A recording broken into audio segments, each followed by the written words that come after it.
Hello everyone, welcome to Physical Literacy series. Today we are going to cover the biomechanical skills of throwing and catching different objects.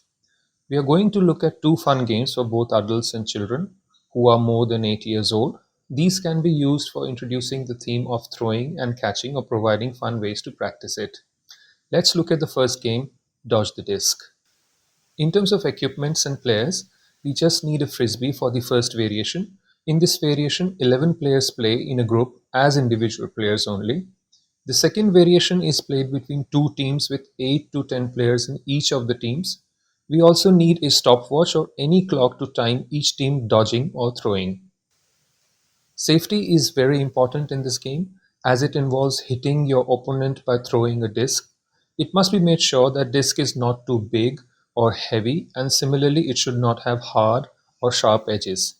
If we look at the field, it is a simple rectangle which can be of different size based on the age and the skill level.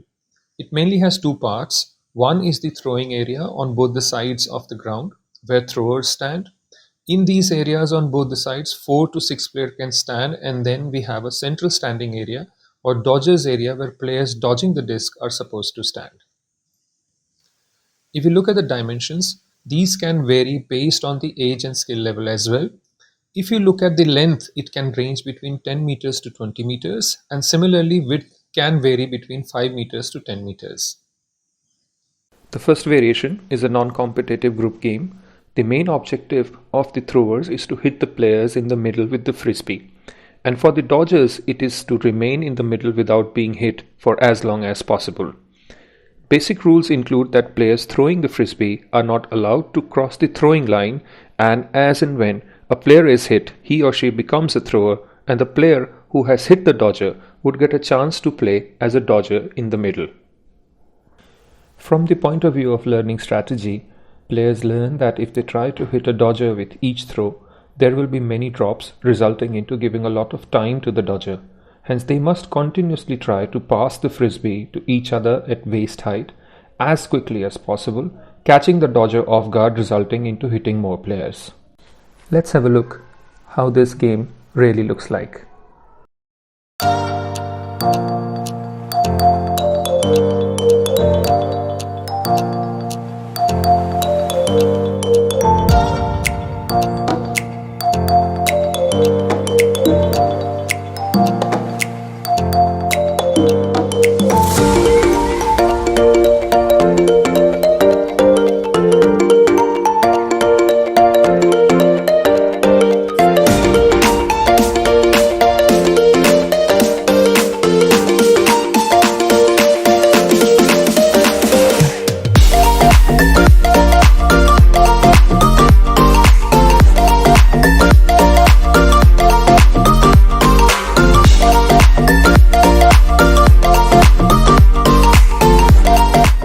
What we see here is that a player has been hit, and now this player will immediately walk out of the field.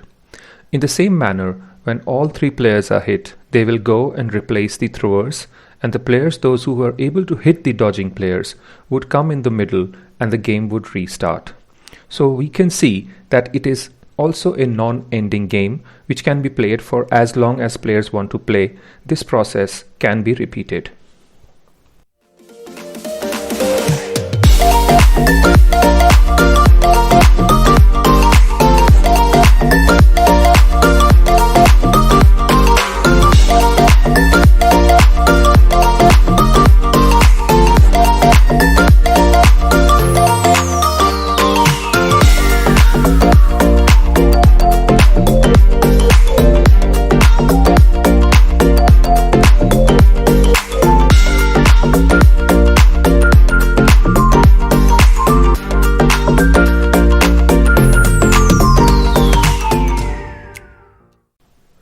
Now we will discuss the second variation, which is competitive and timed. And in this variation, we have two teams of 9 or more players. The game is divided into two halves of 10 minutes. Each half is again divided into two quarters of 5 minutes each. In every quarter, one team gets opportunity to throw and other team dodges. Each player which is hit adds 1 point to the score of the throwing team, and after 5 minutes, the dodging team will get an opportunity to throw and the throwing team will be asked to dodge. It is important to remember that in this variation, the dodging team will always go for dodging in a battery or a group of 3 players only. This means that when all the players of the first group are out, only then the next group of 3 players will enter for dodging. Now it is time to move to our next game, which is a variation of underpass with ball throw.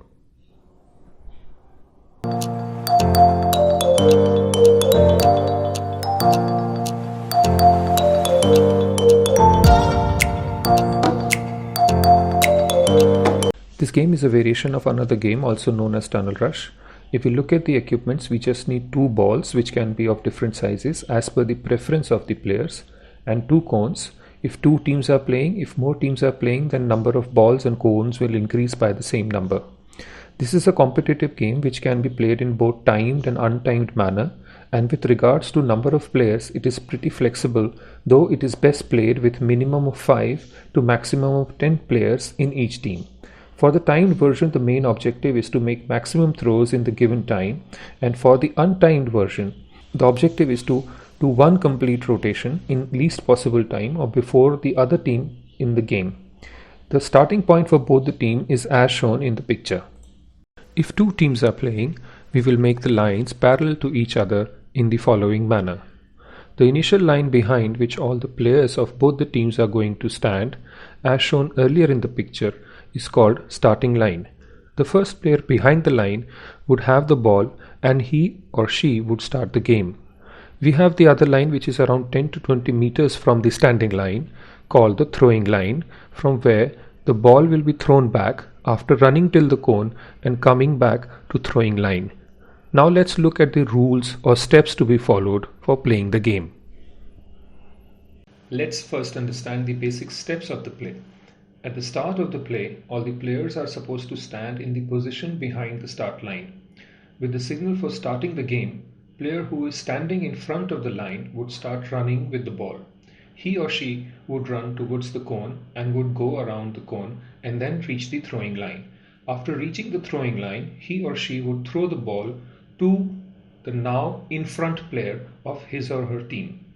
The front player would pass the ball backwards similar to tunnel pass, and now the player on the back after receiving the ball would repeat the entire process. The running player after throwing the ball would now go and stand in front.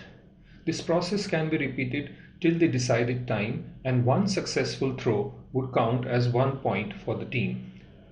Now if we look at the important rules, it is crucial that if the running player does not run till the cone, the throw will not be counted and it needs to be repeated. While throwing the ball, the thrower should be behind the throwing line. The catcher cannot cross the starting line while catching, and he or she cannot start the run before catching the ball as well. Let's have a look how this game really looks like.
hope that you like the games and you will use them to improve the skills of throwing and catching.